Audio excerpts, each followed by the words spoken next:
Hello, I'm Tom Cross and welcome to Cross-Examination. I'm a barrister in London working on cases with cultural, moral and ethical importance. In this podcast, expert panellists join me to take an independent look at the law surrounding one of these issues.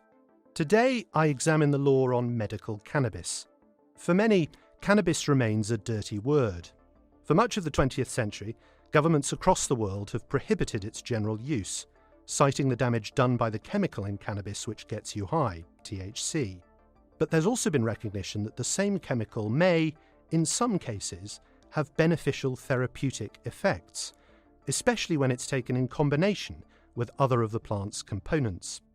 In 2018, in recognition of the benefit which medical cannabis could have in cases of epilepsy as well as for other conditions, Parliament changed the law, allowing medical cannabis to be prescribed. But, for reasons which are debated, almost no NHS prescriptions have been forthcoming. In cases of severely epileptic children, the result is that some parents are feeling compelled to obtain private prescriptions at prohibitive cost. But is that a legal problem? Is the framework acting as a barrier to appropriate treatment? And if not, what is? What stance can doctors legally take, faced with a request for prescription in an apparently deserving case? And what are the legal risks if they do? Cross-examining with me today, as always, are two of the country's most expert lawyers on the topic. Edward Henry KC is the head of regulation at Mountford Chambers.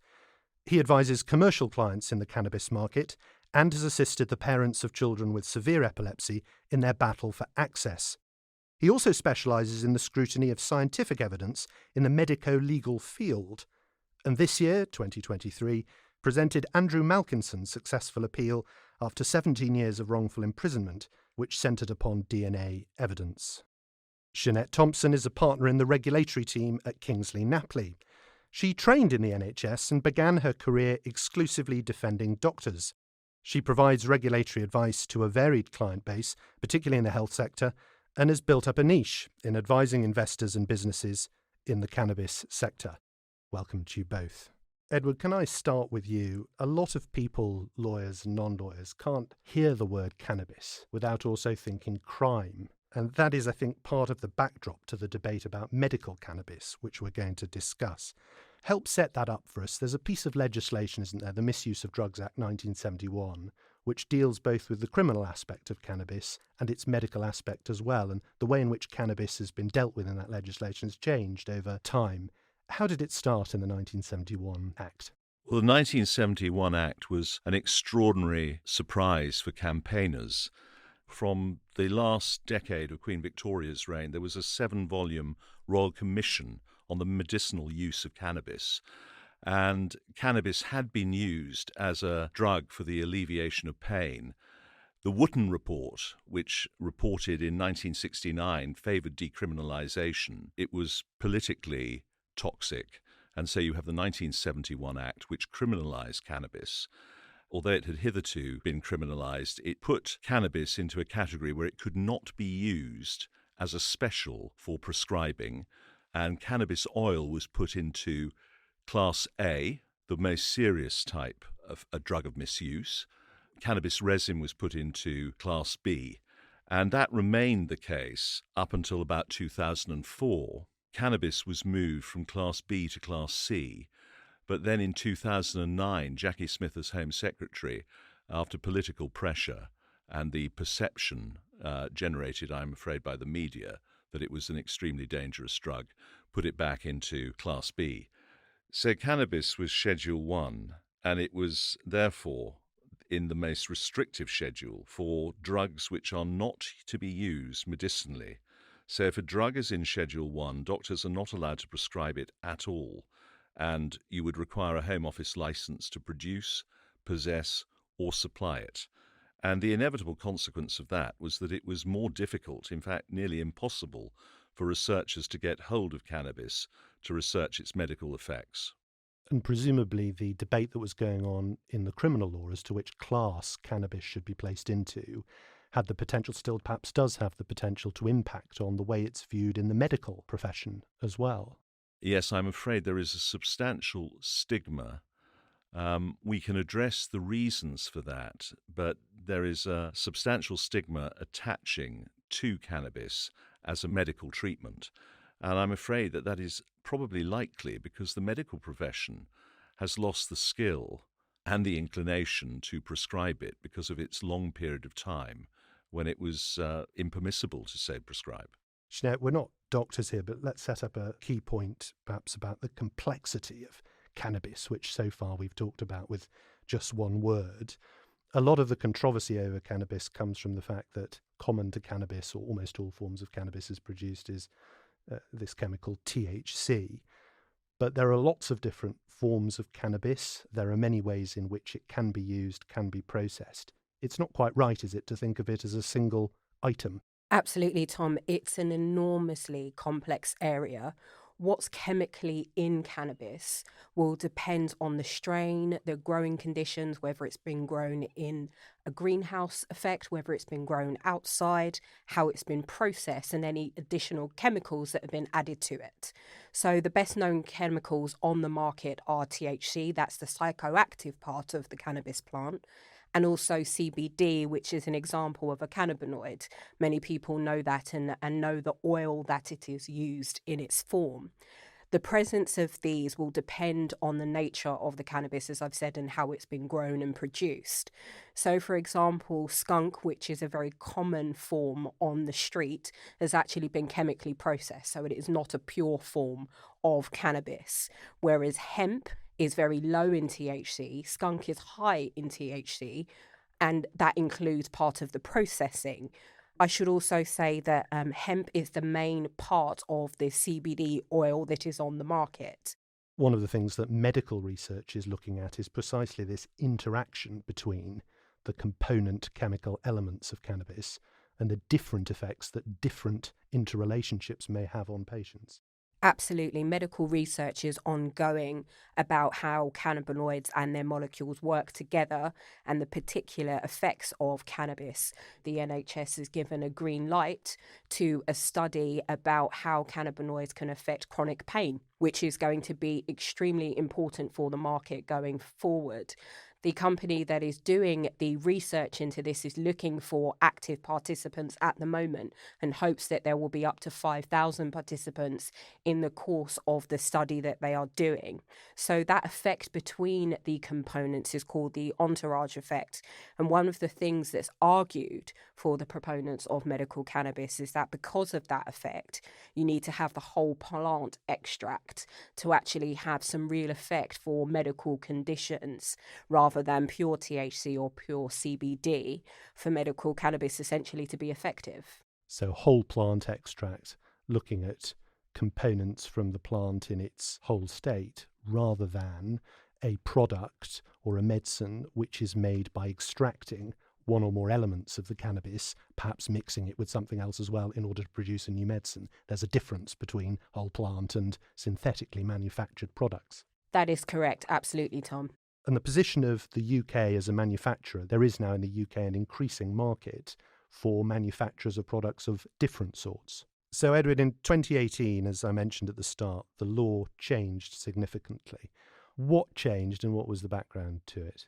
There had been increasing political pressure caused by the parents of children with severe treatment-resistant epilepsy who were encountering great success in real-world evidence with treating their children, their desperately ill children, with pure whole plant cannabis oil. And so therefore, as a result of that political pressure, Dame Sally Davis, the chief medical officer, was commissioned to write a report, and her report was broadly favourable to the medicinal use and the therapeutic benefits of cannabis. And so in November 2018, cannabis was moved from Schedule 1, in other words, a drug that cannot be prescribed, to Schedule 2, which meant that it could be prescribed as a special, although there would be restrictions on prescribing it. In other words, there would have to be a specialist medical practitioner. It would be, as it were, a special, and it would require a pink prescription pad akin to a controlled drug. And also, for the purposes of importation, you had to have an individual import license. So those were the changes that were introduced in November 2018. There's a view that that law change took place really as a result of political pressure or pressure from families, rather than it being wholly based in the evidence that had been gathered by Dame Sally Davis. What's your take on that? Well, I don't think there's any doubt that the evidence that Dame Sally amassed was credible and valid, and she had considered the position both in Canada and America, and in fact throughout the world. What is, I'm afraid, profoundly disappointing is that being portrayed, as it were, as a new dawn, in fact, we're still left in the fog of non-prescription. There isn't funding for it. There is an implacable medical opposition to treating children, for example, with severe treatment-resistant epilepsy with cannabis. And you've even had the spectacle of doctors reporting other doctors for prescribing it.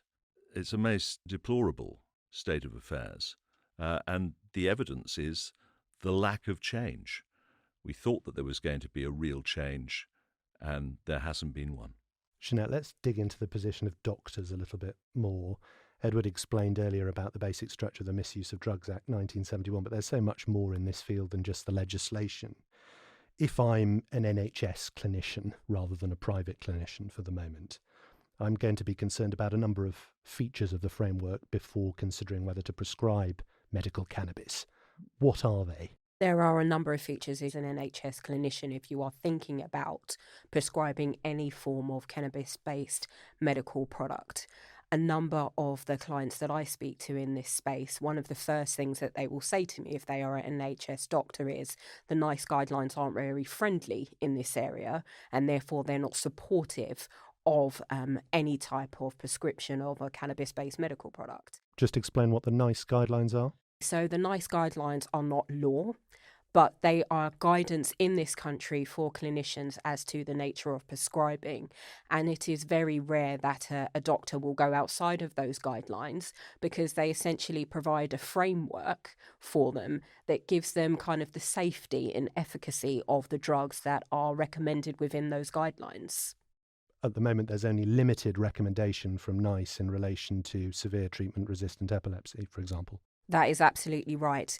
And going back to the first part of the question that you asked, if you're thinking about this as an NHS clinician, in front of you will be thinking about which drugs have been licensed and which haven't been.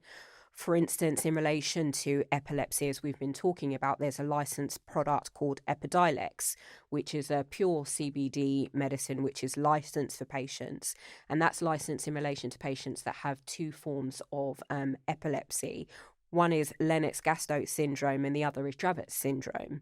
Another example of a drug that is licensed in this space is Sativex. Many people know that particular name, which contains both THC and CBD. It is licensed for people with multiple sclerosis-related muscle spasticity. So Epidiolex for epilepsy and Sativex for MS. These are drugs that are licensed, but they're also the subject of positive recommendations by NICE in their guidelines. But that isn't true of other products. That is absolutely correct. The one thing that I should make clear, Edward has already talked about the law in this area. The law does not restrict NHS clinicians in relation to the conditions that they can prescribe cannabis-based medical products for. It is the guidelines that set out for NHS clinicians the types of conditions that cannabis-based medical products should be prescribed for. It is those guidelines that are quite stringent in the way that they are drafted and which NHS clinicians are going to turn to in their everyday practice.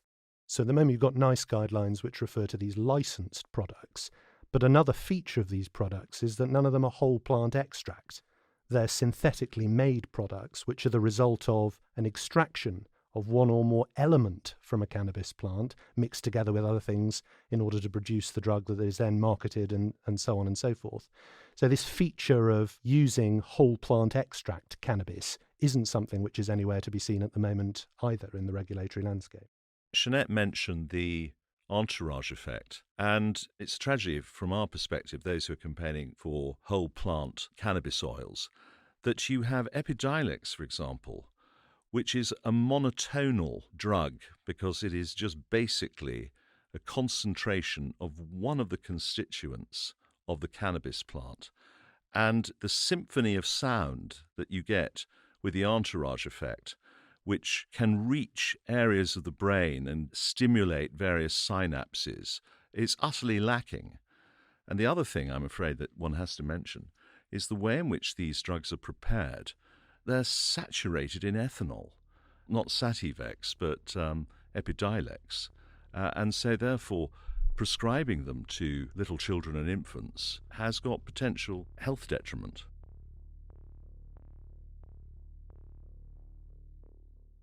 We've mentioned Hannah Deacon, the mother of Alfie Dingley, whose successful campaign led to the change in the law. I spoke to Hannah about her experience both before and after that point, and about what she saw as the main challenges for patients like her son in the future. My name's Hannah Deacon. I'm a campaigner on medical cannabis access on the NHS, and I also work within the medical cannabis sector to help develop the sector for patients, basically. When people say, oh, but we're very worried about the long-term use of cannabis in children with epilepsy, I mean, come and see my son. Alfie started having seizures at 8 months old. By the time he was 5, he was having clusters of seizures which needed hospital treatment every week. So in 2016, he was in hospital 48 times. He was then diagnosed with his condition PCDH19. It's a severe treatment-resistant epilepsy, which is not genetically inherited from me or his father. He doesn't have seizures every day, but when he does have seizures, they're in what are called clusters, so lots of seizures in a short amount of time. And we were told by his doctor, other than giving him high-dose intravenous steroids and other very sort of aggressive anti-epileptic treatments, there was nothing that could be done. And when I was told that, I sort of thought, well, it's either accepting his death or his very severe lack of quality of life. He had no quality of life, and nor did I. I just started looking, how do we replicate what steroids do? And we know that steroids sort of suppress your immune response, let's say, so they're anti-inflammatory. And actually cannabis just kept coming up as a seizure treatment. And actually when I sort of went down that rabbit hole, I realised very quickly that there are lots and lots, thousands, if not millions of people using cannabis for epilepsy all over the world. And I started talking to lots of those families and realising that this is definitely something I wanted to try with Alfie. When we decided to use cannabis with Alfie, it was illegal. It was a Schedule 1 drug of no medicinal value and very much seen as a product of abuse, not medicine. But we knew otherwise, as I say, having spoken to many families. We obviously considered, like many families do in this country still today, sadly, to act illegally because we were desperate, but we decided we didn't want to do that because we didn't want to put our children at risk of not being with us. We didn't want to put them at risk of being given something that wasn't safe. So we were forced, really, to move to Holland, and we lived there for nearly 5 months. Alfie was prescribed medical cannabis by a paediatric neurologist, and it worked after 6 weeks incredibly well once we got to a good dose. We couldn't come back from Holland legally, so actually when we decided that we needed to come home and secure Alfie's NHS prescription, which meant securing funding, which meant fighting for him, fighting for his life through a media and political campaign, we actually removed Alfie from the medication, and that actually caused him to be very unwell again. He was in hospital every 10 days. At that point, we did know the dose that helped him, so we did put him on sort of a over-the-counter CBD, let's say, that you can buy from a health food shop, which kept him well for 10 days at a time. Very, very difficult and very upsetting when we'd found something that worked so well. But actually, in hindsight, we had to do that to come home and to fight our campaign, which led to his prescription being funded and also helped change the law in this country. Sajid Javid, the Home Secretary, announced Alfie's prescription on the 19th of June 2018. On the back of that, he announced the review by the Chief Medical Officer at the time, Dame Sally Davis, where she said there was good evidence for 3 indications: epilepsy, pain from spasticity and sickness from chemotherapy. Sajid Javid said on the 1st of November 2018, we will change the law to allow medicine that's prescribed by doctors on the specialist register to become a Schedule 2, which means that it is prescribed as an unlicensed special.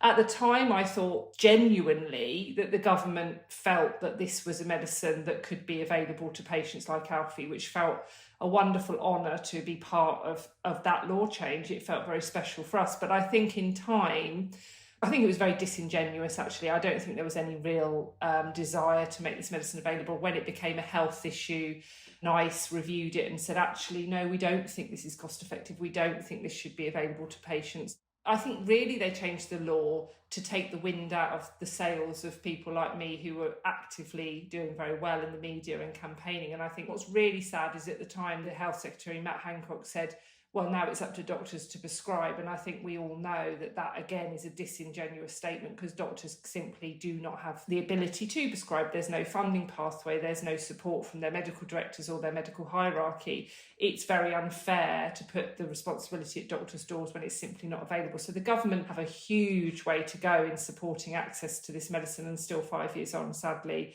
we see no more than 3 or 4 prescriptions on the NHS.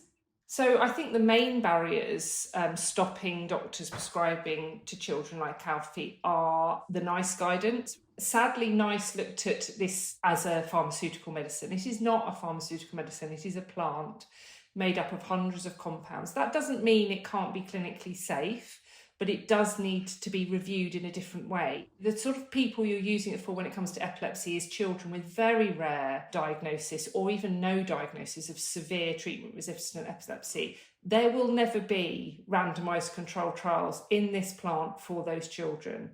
Organisations like the BPNA who actively block this, that doesn't help as well. Their guidance is very restrictive. They say we need trials. Really, if we're honest, those trials won't happen. And again, I think it's hugely disingenuous of the government to say, oh, well, we need to wait for trials. The NICE guidance needs a big review, and the way they assess it as a real-world evidence-based medicine rather than a pharmaceutical medicine. It means talking to families, it means talking to patients. And then I think the evidence will be overwhelming. You have pillars of evidence-based medicine, and I think, sadly, personal experiences are just being ignored. You know, my child was having 150 seizures in a cluster. He now isn't. That's evidence. And I think there are a lot of families who are either using private prescriptions or illegal cannabis where their children's seizures have reduced or stopped, and now that is evidence. If you look at something like PubMed, there are 55,000 citations of evidence-based clinical trials, observational real-world evidence, phase 2 and 3 trials that have been done in cannabis. There's medicines that have been licensed on far less than that. So I think it is about broadening your perception of what is evidence. And I think if you could do that, then this medicine is very safe when clinically controlled.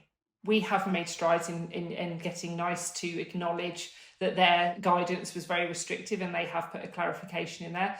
But that hasn't been adhered to. I think, sadly, the news we get back from hospital trusts and from families is that the British Paediatric Neurology Association guidance actually trumps the NICE guidance at the moment with regard to prescribing, which I find odd when it's a membership group that doesn't actually have any legal or regulatory standing. I think that's quite concerning. But also ignorance from doctors. Sadly, many doctors do not understand cannabis. They don't understand the endocannabinoid system. They're frightened of the word, the stigma that's around it.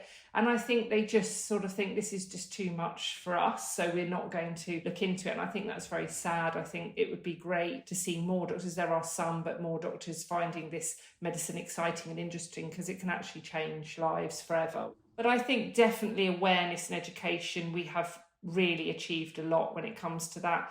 But sadly, as I've said, there's private access for some who are paying a huge amount of money, which is unsustainable for many people. I could have walked away once Alfie got his prescription and said, you know what, I don't want to do this anymore. It's too hard and I want to give up. And some days I feel like that. But actually, Alfie's NHS prescription has changed his life. All we've seen is continuous development. 3 years seizure-free, going to school every day. His quality of life is wonderful. He's a very happy child with friends.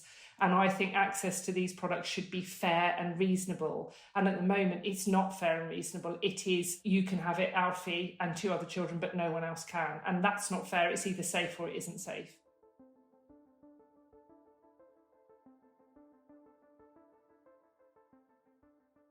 Jeanette, you were mentioning about the NICE guidelines and their prominence for a clinician in decision-making.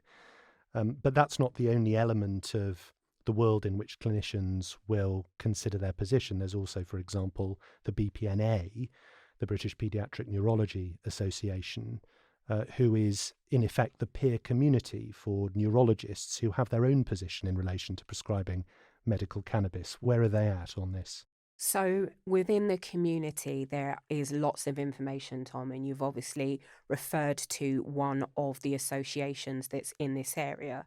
So the British Paediatric Neurology Association is the professional body for paediatric neurologists. And at the moment, their guidance warns against prescribing any of the cannabis-based medical products off licence. And you've also got, Edward, the problem of the GMC. You mentioned earlier the fact that some clinicians are referring other clinicians.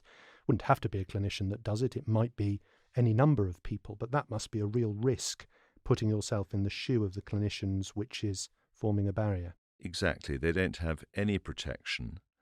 And again, Jeanette has mentioned the BPNA.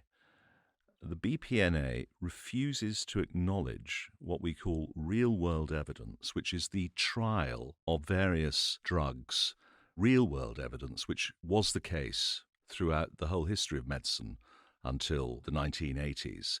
Try a drug and see if it worked, or then you would strategize and manage the patient in a different way.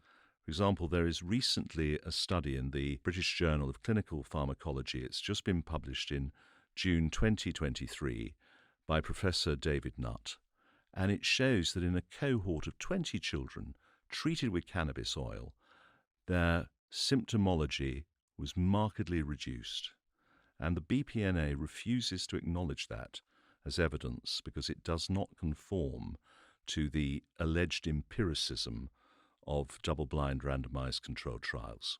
Edward, from a patient perspective, there's frustration, as we heard from Hannah, about this lack of flexibility in the licensing system. There appearing to be a desire to ensure that all products have been through an elaborate process of double-blind, randomised controlled trials. Just explain for our listeners, what are they and what are the reasons why it is said on behalf of those who act for patients that those are not suitable in their cases? Said to be the gold standard for safety, you have the drug and you have the placebo, and a cohort of patients are treated with the drug and the placebo. Nobody knows, however, which patient is receiving the drug or the placebo. It's interesting, Professor Mike Rawlins, who was the former head of NICE, has actually said that although it is said to be the gold standard, there are limitations to that, and cannabis is a key exemplar of that. First of all, cannabis is not a drug, it's a plant. Secondly, what are you going to do? Are you going to take a child off beneficial whole plant extract cannabis oil and then subject them to a placebo? That would be morally repugnant. Physicians such as Professor David Nutt have moved towards a type of evidence-based medicine called real-world evidence, sometimes disparagingly called anecdotal evidence. But from real-world studies, they can then use Bayesian logic to predict outcomes. This is a very promising counter-argument to double-blind randomized controlled trials. Tell us about what happened in the case of Charlie Hughes, Edward. I became aware of Charlie's terrible suffering because I'd been informed by Hannah Deacon. And as a result of that, you and I worked on the case, and you fought a brilliant case which forced NICE to settle out of court. You defend doctors, Jeanette. Is it something that they're worried about in practice? Absolutely. Doctors are extremely worried, one, about ever going outside of the NICE guidelines, because then they feel that they don't have the protections of their insurers, indemnifiers, etc., if they admit that they have prescribed in a manner which is not suitably recommended by the NICE guidelines. The General Medical Council's guidance obviously does not state that doctors cannot prescribe cannabis-based medical products, but as you know, Tom and Edward, there are very specific parameters around prescribing. First, that you have to be on the specialist register.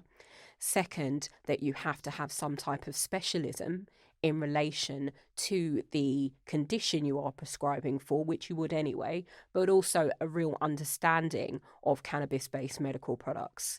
Another thing that doctors are obviously very concerned about is that if there is any other product out there that could be used for that particular condition, whether they should be even trialing with a particular patient a cannabis-based medical product. And it's in the nature of medicine generally, and particularly in this field, that a child, for example, might react well to one specific product, but it doesn't mean that that product is going to be the answer in the medium and long term for that child.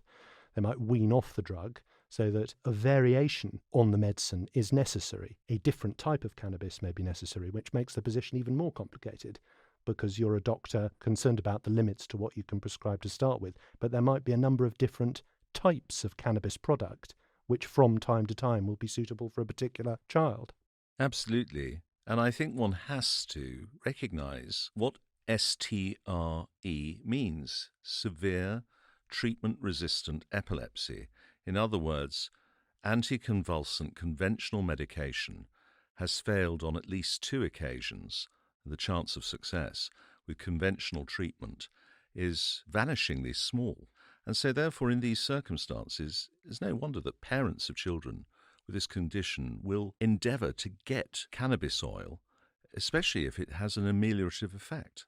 I was involved in an appeal for an individual funding request with Professor David Nutt, and we won the appeal, and then immediately another pettifogging excuse was deployed as an obstacle. The biggest obstacle to the prescription of medical cannabis is the medical profession. This has been recognised, for example, in Germany, where the Bundestag had to pass a law to ensure that informed patient demand was met by the medical profession. In Jersey, where, of course, there isn't the NHS, the states of Jersey, the equivalent of the Jersey Parliament, had to ensure that doctors were onboarded because, again, there was opposition from the medical profession. And this is because the medical profession over a number of years has become de-skilled. Now, you've seen this debate from all sides. First of all, from the clinicians, from the doctor's perspective, what do you think at the moment are the main barriers to their feeling able to prescribe? And I'm not just talking about severe epilepsy here, but more generally when it comes to cannabis. There are a number of factors, and we can't go through all of them, but I can list some of them. So Ed's already talked about the possibility of being referred by a patient sometimes or a fellow clinician. There is bias, there is lack of education. There are a number of doctors in the space that haven't seen all of the clinical evidence, so feel that it isn't there for prescribing cannabis-based medical products. So the lack of clarity around funding is a real issue on the NHS.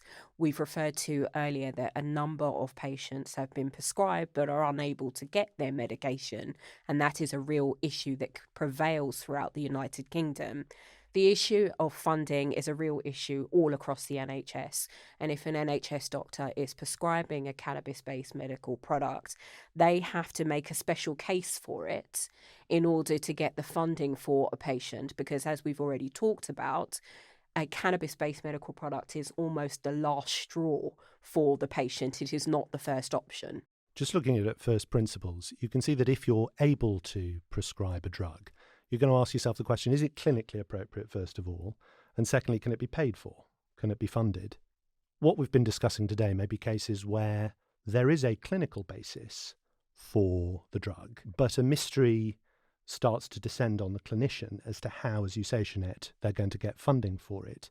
And one of the oddities may be that if you look at the position from the case of the individual child, it may be much more expensive for the state to care for that child if that child otherwise has to go into hospital to be treated for something which it would actually be cheaper to deal with them at home because they're being prescribed a medicine that worked. Hannah mentioned there her son having cluster seizures. When you think about not just the clinical effectiveness of the medicine, but also its cost effectiveness, you have a situation, it seems to me, in some of these cases, Edward, where actually it may be a good deal cheaper for the state to facilitate the prescription of cannabis, which will avoid somebody like Hannah's son having to go into hospital to receive much more expensive treatment over a much longer time period. Absolutely right, Tom. And we've done cost-benefit analysis studies for various children. The number of times, for example, taking Alfie's case, he is now living a normal, happy life, as opposed to being constantly admitted as an emergency to either children's wards or intensive care wards. From our perspective, those cost-benefit analysis studies have not been listened to by NHS England or the Department of Health.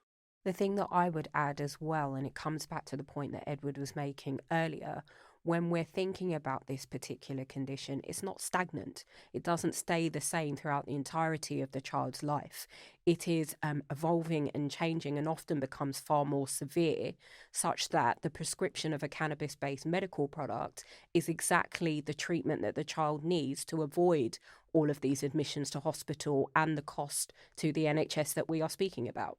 Jeanette, let's move the discussion on a bit more to focus on the manufacturers and suppliers of these products, particularly in the UK. It's no good it being said that cannabis is a marvellous drug in certain cases unless it's actually being produced and is able to be sourced by people through a system. Give us an overview, first of all, from your experience and practice. What is the state of that in the UK at the moment as it relates to medical cannabis? There are still clearly not enough randomized clinical trials going on in relation to cannabis-based medical products. A number of the clients that I speak to in this space really have some amazing ideas about how the products could be formalized and used for a number of different serious conditions. They face hurdles in relation to cost, in relation to regulation and licensing. So in relation to cost, Edward and I have worked with clients before. It is almost prohibitive to be able to get to the point of being able to produce the cannabis in the UK because of all of the issues that you have to go through in terms of obtaining a license from the Home Office. Of course, safety is absolutely paramount and you have to make sure that the conditions are correct, but the cost is prohibitive. The other point that a number of people come across is the issue around simply being able to get through all the hurdles in terms of getting a payment system, because very often payment systems will not allow them to use any type of banking facility as soon as cannabis is mentioned. They have to get an advice from counsel. Edward's assisted me with a client in relation to that before, and it's simply all of their payments were being stopped because of the fact that cannabis was mentioned. Essentially, they were being stopped from coming into the country because it was coming from a jurisdiction where there is some element of recreational cannabis. So obviously you've got to go through the issues around proceeds of crime, and we ensure that we always advise clients in relation to that. But once you have gone through all of the safeguards, their payments and their money should be processed, but unfortunately there are still issues.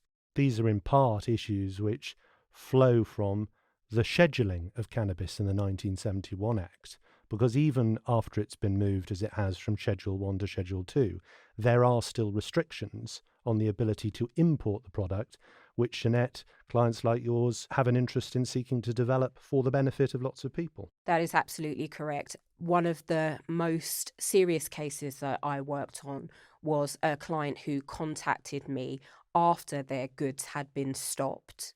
They were importing CBD. This was going to be used for development of a particular product. Essentially, there had been some THC found in the CBD. As you probably know, Tom, it's extremely hard to extract all of the THC from any CBD oil. And because of the sheer misunderstanding about the scheduling of cannabis-based medical products, CBD, etc., they simply were not able to get access to their product. Is this changing fast? Is it changing slowly? What's the prospect if I'm a supplier or a manufacturer of such a product wishing to develop it in this country, in the UK? How are we doing in facilitating the development? From my perspective, and I'll obviously turn to Edward, I don't think the space is moving fast at all. I agree entirely with Jeanette. I think that it's a very hostile environment for business. There are extraordinary contradictions.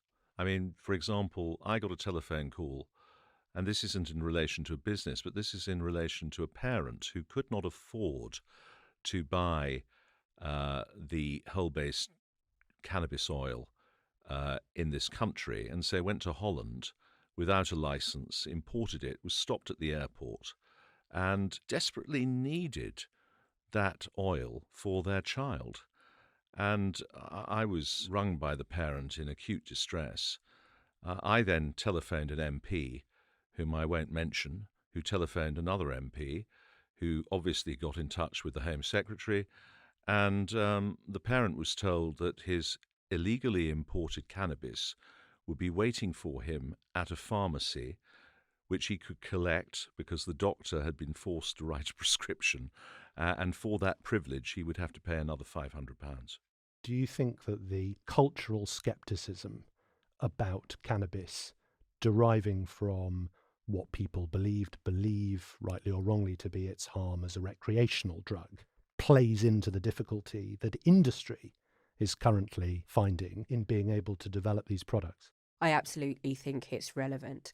People are not able to divorce the recreational use. And as I said at the beginning, much of that is completely laced with all types of chemicals, which means that the cannabis is not pure in any respect, from the cannabis-based medical products, which have real therapeutic use for patients. Simply, people are just not able to divorce the two.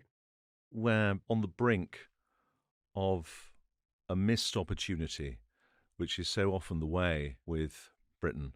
We could be on the jumping off point for a multi-billion-pound industry, which is of benefit for people's healthcare, also for the treatment of children with severe treatment-resistant epilepsy or those with intractable pain, and all of the possibilities that would flow from that. But we have to have more leadership by government.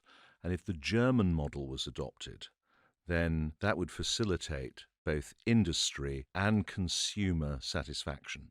You would both say watch this space, but don't expect very much to happen anytime soon. No words to add to that, Tom. No, I'm afraid that's a big ditto from me. Well, there we must leave it. Edward Henry Casey and Jeanette Thompson, thank you for cross-examining with me today. No, thank you so much, Tom. Thank you for having me, Tom. We've reached the end of the podcast, but we'll be back soon and we'd love to know what you'd like us to examine next. Tell us what you're interested in or concerned about in the world of law by tweeting at CrossExaminePod. Remember to follow us wherever you get your podcasts, and if you've got time, we'd love a positive review on Apple Podcasts. It's the best way to spread the word about cross-examination. Meanwhile, I've been Tom Cross, and until next time, goodbye. Cross-Examination is written and presented by Tom Cross. The producer is Jelena Sofronievich.